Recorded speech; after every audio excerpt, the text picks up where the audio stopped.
Hey guys, what's up? It's Amanda. We are back today and we are talking about all of the pros and cons when it comes to Noom.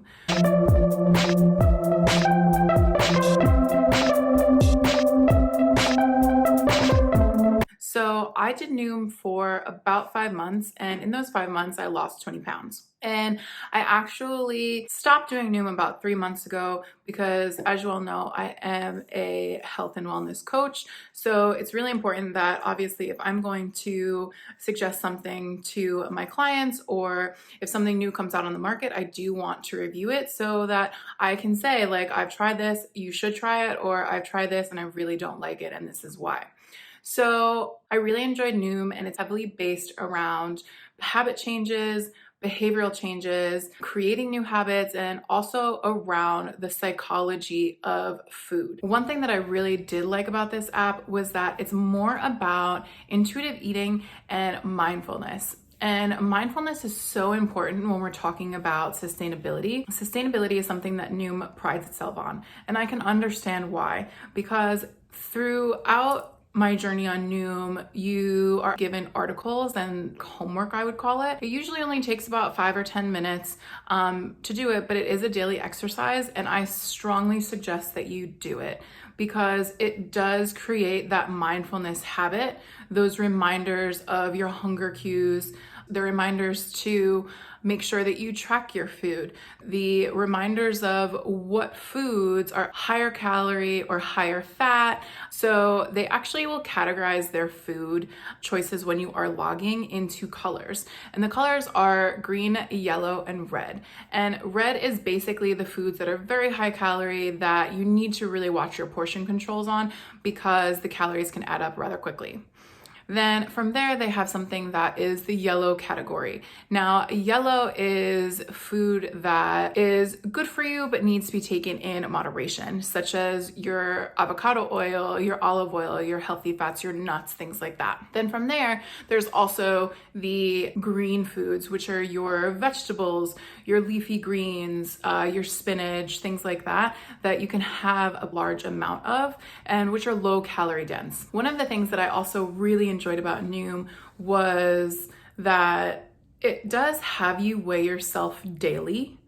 But at the same time, when you go through the articles that they send you and kind of the events that they have planned for you for that day, which, like I said, only take about 5 to 10 minutes, you celebrate not just your scale number, but you celebrate the small wins that you may have had over the week, such as stop eating when you're full, listening to your body, understanding what your hunger cues are, understanding your relationship that you may have with food. They will also teach you understanding when you're in a certain mindset.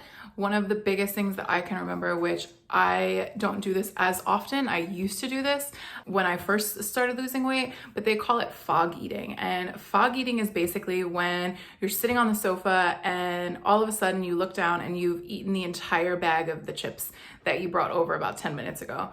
And that's basically mindless eating, right? So them talking about mindfulness is actually really important because the homework that they give you, you can start implementing right away and you can start being more mindful of it. The other thing with the exercises is that it's a daily thing, but it's also reminding yourself of why you started. So in the beginning, they will take you through a questionnaire of basically, why do you want to lose weight? Is it health reasons? Is it you want to feel more energy? You want to feel more energetic? Is it because you want to fit in smaller clothes? It also asks you really to find out what motivates you. So throughout your whole time on Noom and throughout your homework and the articles that you're reading, always basically comes back to why you started, which is so important because I feel like a lot of people end up getting wrapped up in the scale numbers and in some of the data, which, yeah, that stuff is important, right? But there's a time and place for it. And I don't think that specifically as women, and I'm speaking for myself here, we don't always celebrate the smaller wins. And sometimes we have a very negative dialogue with ourselves, which I'm going to talk about that in another video. I guess I was the queen of negative self-talk. So we are going to talk about that in another video. You can check it out. I will post it. But it's really important that A, we stop that chatter, and B, that we stay focused on small wins, right? It didn't take you a few days to put on those extra pounds, and it also is not gonna take a handful of days to lose it. Definitely try Noom, especially if you're a beginner or intermediate, or if you want a reminder of mindfulness or a reminder about intuitive eating. I had someone mention intuitive eating to me about 2 years ago, and I can tell you I wasn't totally bought into it, but now kind of going through Noom and really understanding it and educating myself on intuitive eating, it's actually been very beneficial. And like I said, on Noom I did lose 20 pounds, so I would definitely try out the app. To reiterate some of the basic things that I really liked about Noom was it's about a lifestyle and creating sustainability. It's also about creating habit change, such as intuitive eating, such as sleeping habits, nutritional facts, things like that, that basically you can take all of these stuff and keep reiterating it and reiterating it and reiterating it in your life. Another thing that I really liked was they do have some really great recipes. I wasn't able to use all of them, but I do like the handful of recipes, and those recipes actually give you all of the macros that are in them, which is really awesome because sometimes when you find recipes online, they don't always do that. So I did like the recipe portion. I'm not a huge recipe person, but again, they had some really great coleslaw, and I love coleslaw. So I would definitely recommend checking out their recipe section. A few of the downfalls that I would say about Noom specifically is that, obviously I have a background with nutrition. I have a background with my own weight loss transformation. Noom actually recommended a very low amount of calories as to what I'm used to. Obviously, it would change throughout the day with exercise, and you can actually input your exercise as well. One thing that I will say is that if I was not working out, my calorie deficit was pretty significant compared to what I actually eat on the regular. So I would watch out for that. They do have a scale on the app in terms of how fast you want to lose weight and how slow you would like to lose it. Make sure that you choose wisely the pace of how you would like to lose weight. Remember that for weight loss to be sustainable, you really only want to lose about 1 pound to 2 pounds per week. Anything more than that is too quick of a weight loss, and you could possibly gain it back very quickly and then some. The other thing that I would say that I actually liked in the beginning, but as I started to do the app, it seemed a little repetitive, is that there is someone who will check in with you weekly to kind of see how you're doing, what your struggles are, where you can see a win, and where you may have needed improvement. And also with your homework that you're doing, they will ask you questions about it, see how you're feeling with the app overall.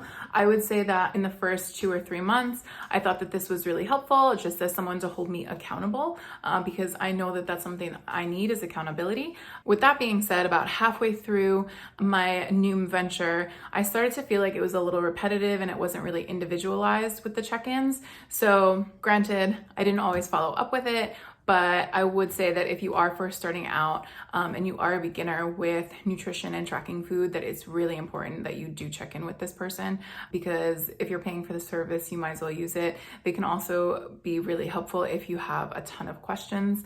I, on the other hand, didn't have a ton of questions because I've done this before, but I did want to try it out to see how it was because I did hear a lot of really great reviews about it. So to kind of recap everything, the Noom app was really beneficial, especially, as I said in the beginning, if you're looking to be more intuitive with your eating patterns, to kind of understand what foods you're drawn to. The app does not tell you whether foods are bad or good. Right? The way that the foods are color coded, like I talked about in the beginning of the video, it's more about mindfulness of what foods do you need to eat less of and what foods do you need to eat more of.